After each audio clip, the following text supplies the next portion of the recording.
Welcome to Weathered Questions, where we answer the questions on your radar. Hello and welcome in, everybody, for Season 2 of Weathered Questions. Meteorologist Jan Reichert and myself alongside with you. Had a very successful first season, Jan. It was one of those deals where we just kind of put our heads together and said, what if we just had a podcast where people ask questions and we just gave some answers? Credit to you for the idea. We've somehow made it through 12 episodes, and we're starting Season 2 here today. Yeah, it's wild how fast that time has gone. We're happy to be back and still doing this. It's been a lot of fun. You know, you and I are answering questions of people all the time. I know you get a lot walking around the neighborhood at bus stops and stuff. My family's texting me all the time asking questions. So we figured, why keep that to ourselves? Let's give everybody that resource. You, as a listener, are always welcome to write in questions, call in questions, whatever it is, and ask those weathered questions that you might have. And the cool part about our seasons is we try and keep it within the meteorological seasons too. So Season 1 was more of a summer theme. Season 2 now, we're going into fall. Season 3 will be the eventual winter season. But the thing about this is still a rather new endeavor for us and a new endeavor for listeners as well. And this is just a very simple type of approach with this program. You have a question, we have an answer. At least we hope we have an answer for you. But also we'll leave us feedback. Leave us feedback. Tell your friends, tell your family. Don't forget you can submit questions too.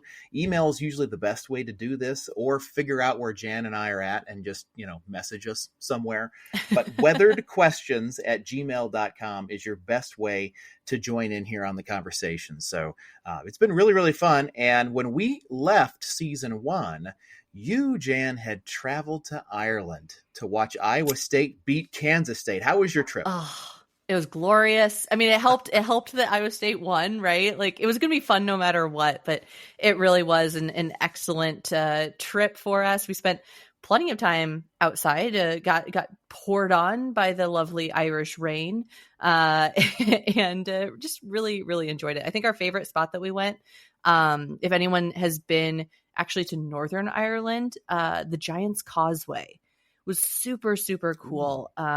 It's all these rocks that are like hexagonal shaped columns. Nice. And it's actually like lava cooled by the ocean that like breaks into this cool honeycomb pattern. And it was just really fun to explore and kind of traipse around and talk with the guides there. Well, when we watched the game on TV, you were right. There was a lot of rain going on over there. And you probably don't realize this, but the TV broadcasters came on after halftime and said the field conditions were so bad, it had been so wet, they had to repaint the lines. There was a request to repaint some of the lines. It was such a wet and sloppy did watch them. Yeah, we watched them like repaint, because our seats were near one of the end zones. And so, we were watching them kind of repainting. And I did see several, captures of the broadcast after the fact, just little snippets, and those lines were pretty hard to see. So I don't know what paint we use here in America versus Ireland we keep ours on better in rain, but they were fighting a losing battle there. Oh, I bet so. And it seemed so sloppy just from looking at afar. While you were over there, folks in my department and here, we were tracking Hurricane Erin at the time, as it was looping through the Atlantic. And did that make it up to you then? It actually did. So like the end of our trip, when we were at the Aran Islands, so it's part of the western part of Ireland, we had one day, the end of the trip again, and we had very good weather the whole time, lots of sunshine, forgot our raincoats this one day trip, and we just got poured on all day long. And it was actually an outer band of Aran that was coming in. And of course, that was also the day, like I said, Aran Islands. So we were ferrying from the mainland out to these islands, very choppy water. The ferry went, kind of airborne at times, gliding across the waves. It was a very interesting ferry ride. So yes, we definitely had some experience with that. And I would not want to go through a true hurricane after that, since it was obviously, much weaker by the time it got farther north. Yeah. Well, and you don't really think about it. If you're going to take a trip to Ireland to watch a football team, you don't think about, the midpoint of hurricane season and why it's really important, but it is. And if people go and do some traveling, I have a person that I know who one of their friends is doing a coastal wedding here in a couple of weeks. And we said, okay, there's a risk, right? So, athletic directors of big colleges think about this type of stuff too. The Atlantic hurricane season peaks in mid-September. The technical date September is September 10th. Yeah. So it peaks right about now, actually, as we're getting this podcast out to everybody. And the reason why it's important is not just the fact that it, tends to be more of a downhill slide from here, because we can certainly get some pretty vicious storms, but just from a statistical standpoint, you just tend to have more activity at this time of year. And you've got the warmest sea surface temperatures. You're starting to see things. You still have plenty of waves out there in terms of mid-level waves that might spin up a hurricane, but we're also at the time of year you can start getting more of these homegrown ones where they don't travel off of Africa. Maybe they'll start blowing up in the Caribbean Sea and then start traveling. So this is the time of year, Jan, that we got to start watching for this. And so far, so good. It's pretty quiet out there right now. It really is. It's surprisingly quiet out there at this point, but still plenty of hurricane season left to go. Again, as we're heading toward fall, might seem like things are, cooling down and we're approaching winter and stuff, but the Atlantic is still very active this time of year. The reason that September 10th is that middle part of the season is exactly that we've had a large portion of the summer for all of that warm water, that water to warm. And so, it's really primed and ready to go. And it will take a little bit of time before it actually starts cooling down below that threshold that we've talked about before here on the show, about 85 degrees. So all that warm water is ready to go, ready to fuel storms if they're able to get going, or able to get them started up maybe in, as you noted there, Kai, other places as opposed to that Horn of Africa that they are traditionally starting off of. And so definitely we're still watching, even though it's quiet right now, just because it's the exact middle part doesn't necessarily mean that that's the true peak of activity, but we still could see some more active weather stir up here within the next couple of weeks. So if this is the first episode that folks are just joining us to, we do some question and answer sessions. This particular one, because of the way the hurricane season has gone, we're kind of starting the show more with the discussion side, and then we'll get into some more specific questions a little bit later on. But if you were in a situation, Jan, where in my line of work right now, I start working a lot with, you might have a few insurance clients. I might have some emergency management clients. They might be right along the coastline. And if one of them called your office and said, Jan, I'm seeing this social media post and they're showing a hurricane coming, right into Charleston. What do you think about that? Should I be making decisions off of this? When you're talking about modeling and social media posts, what would you tell a person if they came to you looking for your advice? Oh my goodness. Social media, the bane of our existence, right? That's why I asked you. Honestly, the first thing that I would probably ask that individual is, who or what entity is behind that post, right? You always want to be a good consumer of information, and everybody has access to social media. Everybody has access to a lot of weather models that are free online. And so somebody who is a weather enthusiast that just pops online and can pull whatever random run off can post it and, seemingly be very credible.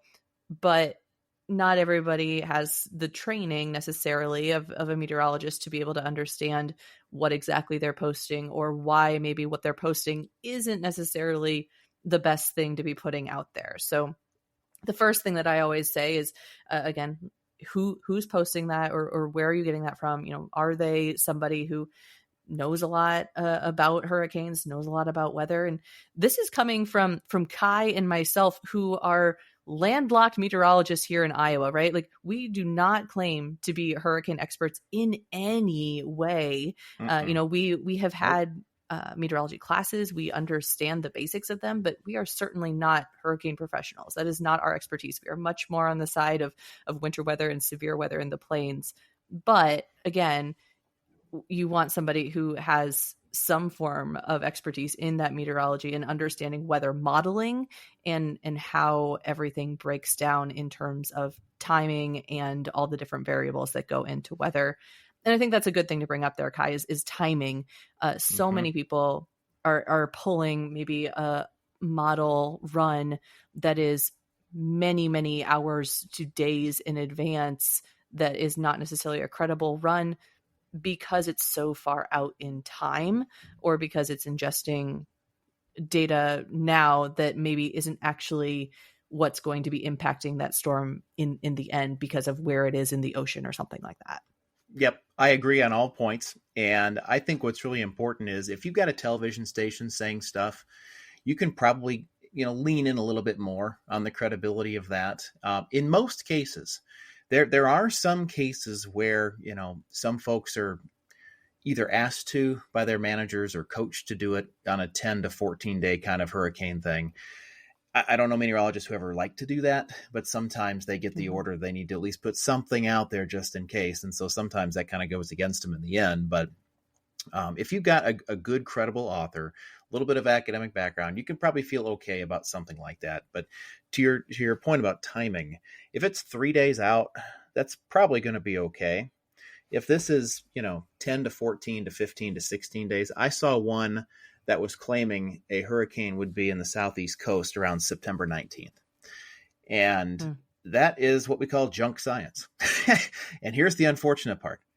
When you looked at that, and this is why I had you lead this cause, because I'm just going to get too fired up if I didn't get you to buffer me down a little bit.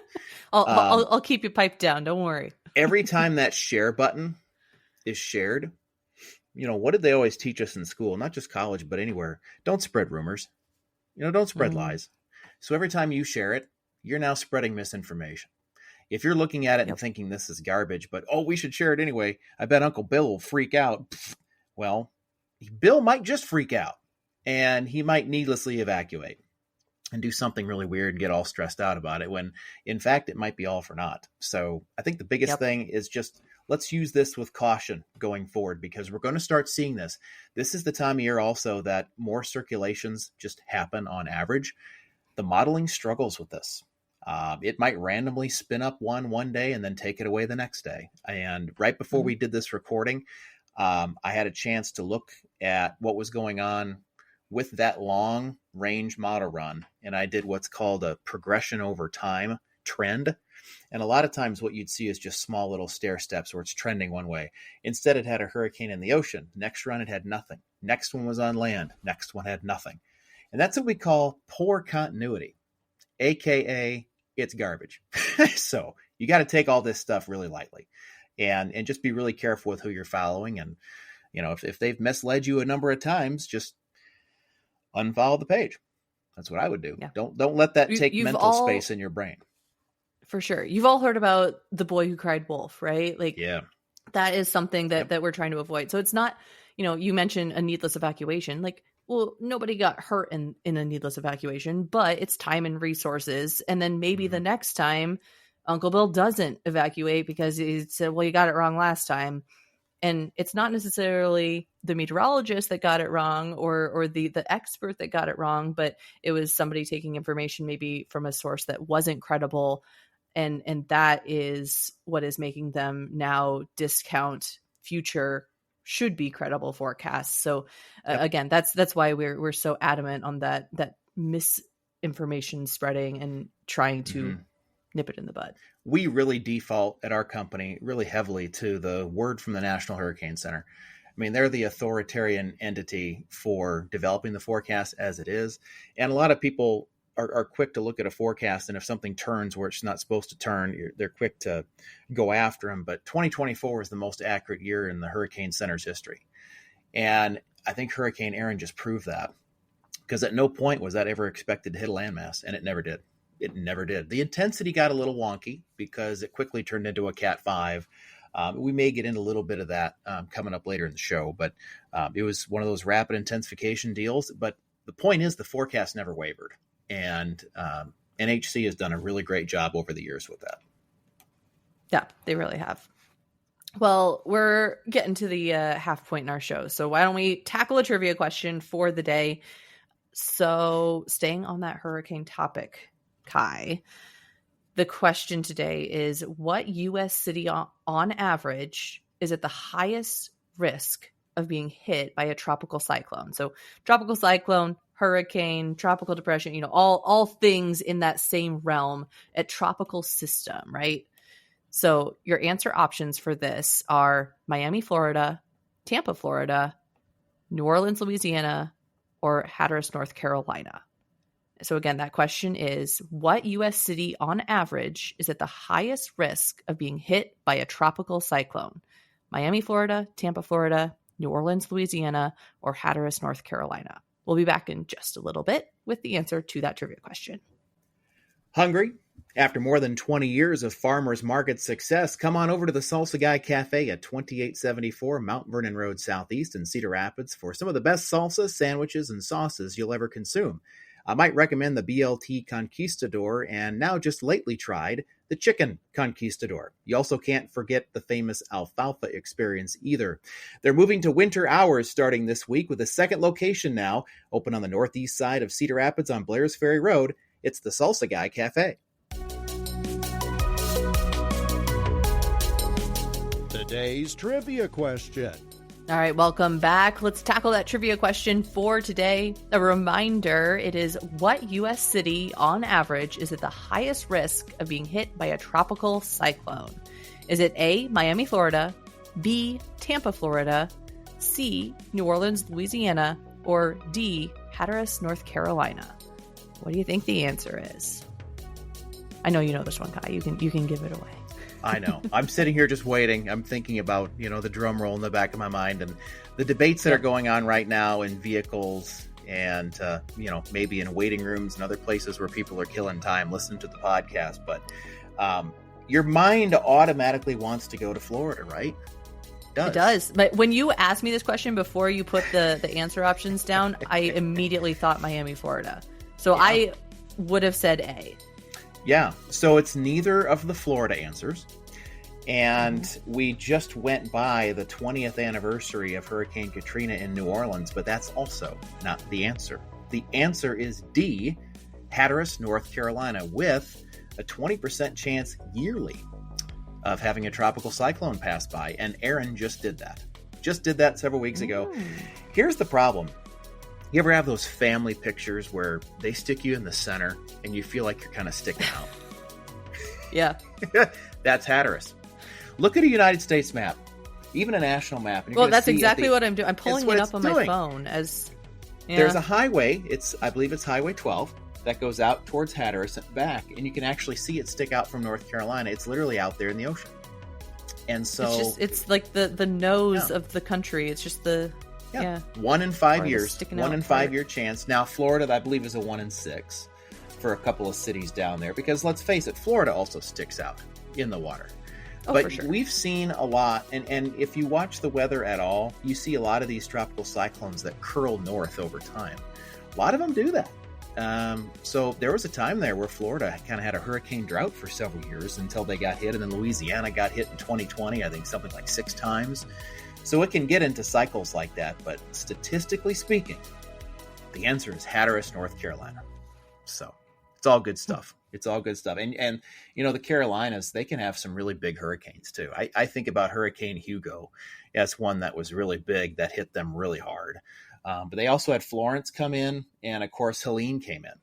So the Carolinas can be an extraordinarily tough spot. Yeah. And instead of weather balloons, like we use in the lower 48, they actually use drop sondes, what they're called. They'll actually take a hurricane hunter out there and punch through the storm and drop it down the center. But this is going to lead us to our next question, which we're going to get off of hurricanes here for a little bit, cycle back towards weather balloons.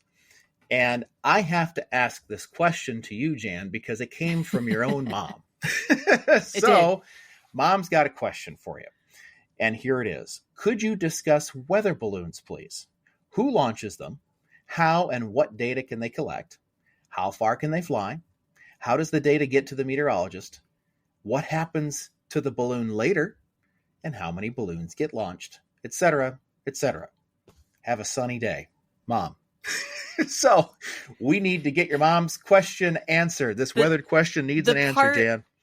The part you didn't read of that email, Kai, which again, reminder, anyone can submit questions, not just my mom. You don't have to know us, right? But the part you didn't read of that email is that she signs it Mom, not yours, Kai, Jan's, just in case there's any question. in case we didn't about know. the email coming in.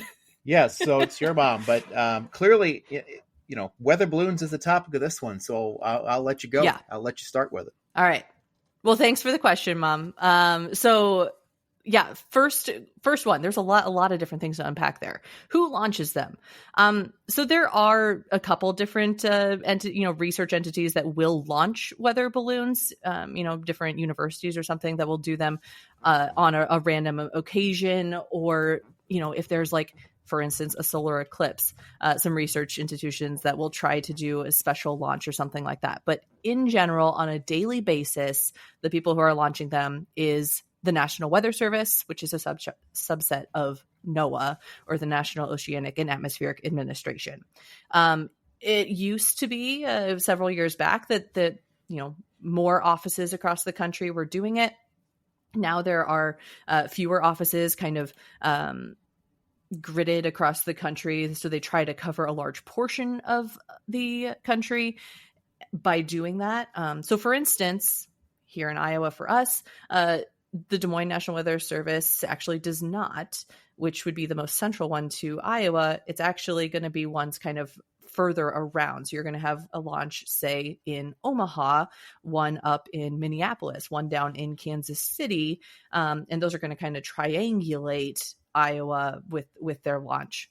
Now, that said, if there is a big severe weather outbreak expected, each of those offices does have the supplies on hand that they could do a special launch, or those ones that are regularly doing, say, a morning launch and an evening launch, about 12 hours apart for those.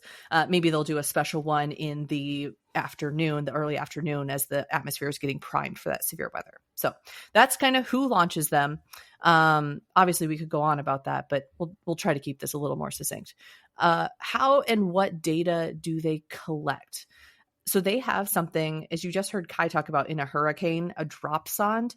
Attached to a weather balloon is a little instrument packet called a radiosonde, and that is what is collecting that information. So it's got all these different, I call them the ometers of weather, right? The different things that are collecting temperature data, thermometer, humidity data, hygrometer. You've got barometers for pressure. You've got all these different ometers that are collecting weather data as it goes up through the atmosphere. It's kind of getting all that information together, and then it's going to send it back through radio waves to that central computer that is collecting that data, essentially. Let's see, what was the next question? How far can they fly? I don't know if I know the answer to how far they can fly. I don't know if you have that off the top of your head, Kai. There is no definitive answer to that one. Okay. And the reason why is it depends on if they get up in the jet stream or not. If True. They get up into the jet stream and they don't pop, which I guess is part of the next part of the question, they can wind up several hundred miles away from their location. If it's a situation where the upper level winds are nothing and the lower level winds are nothing, we may not find much at all. Fun fact about this, there was actually a weather balloon recovered in Ely, Iowa, out of a tree. I can only guess it came from Omaha. I doubt it came from Davenport. Oh, wow, yeah. Yeah, it was just there hanging in a tree. The parachute got stuck, and that's what it was. So there is no definitive answer to that one, Jan's mom, as to how far they can fly. But it's on the order of hundreds of miles if it's more extreme. Yeah.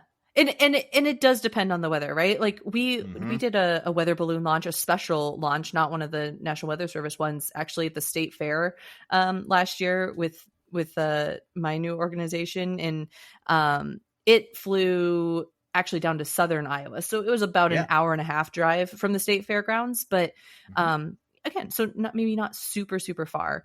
I'm going to go a little out of order here because we've talked about how that balloon gets back to the ground and how it pops and stuff. So what happens is those balloons are filled with helium.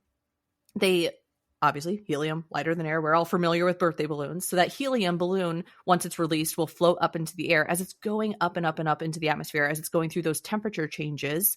That helium balloon actually continues to expand, and it gets bigger and bigger and bigger and bigger until it pops and a little parachute deploys on it. They've got little orange parachutes on them, and it just kind of, slowly floats back down to the ground. A lot of times then they are found in farm fields or, large rural areas. Sometimes they're just not recovered. Right. But that's generally what happens to them. And then they have a little note on them that says, please return to your National Weather Service, basically. Yep. So if you do find one of those, like that parachute that was floating in a tree in Ely, please, give it back, and it can be reused, and we can keep getting more weather information from it. Yeah. What else do we have to tackle? I'll let you tackle some questions, Kai. Those containers should have pre-postage on them. So you should be able to drop them into any mailbox nearby. And it should go back to NOAA, which is based out in Maryland, for refurbishing. And then they'll ship them back out for a relaunch. Another stat about weather balloons, it's about $300 a launch, if I remember right, which it's really good to get those recycled so we can save money when that happens. Mm-hmm. And then another fun stat, I was part of one of the Weather Service balloon launches one very early morning out in Davenport. And I think the forecaster on duty, we got that thing to about a 6-foot diameter, and then we launched it. And I think he told me it gets to the size of a large family SUV before it finally bursts. So it gets really thin, and then eventually does burst. And then when it falls to the ground, it does deploy a little parachute too. So it's like a mini skydiver, except it's giving us data. Yeah. So it's actually a really cool device. And nobody's driving it. Right. Yeah, they really are. They're well developed. Yeah, not harmful or anything. Very, well vetted. Yeah. And before we close the show on this thought, which I think is a really good topic, the National Weather Service is the main entity that launches these. There are some private companies that are starting to increase the launch frequency and also get some other cities involved. And if that data can ever get incorporated into forecast modeling, that's going to help the accuracy of forecasts.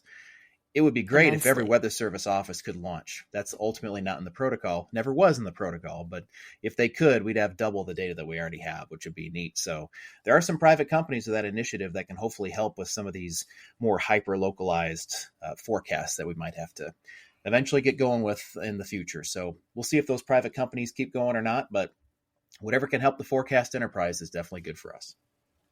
Yeah, absolutely.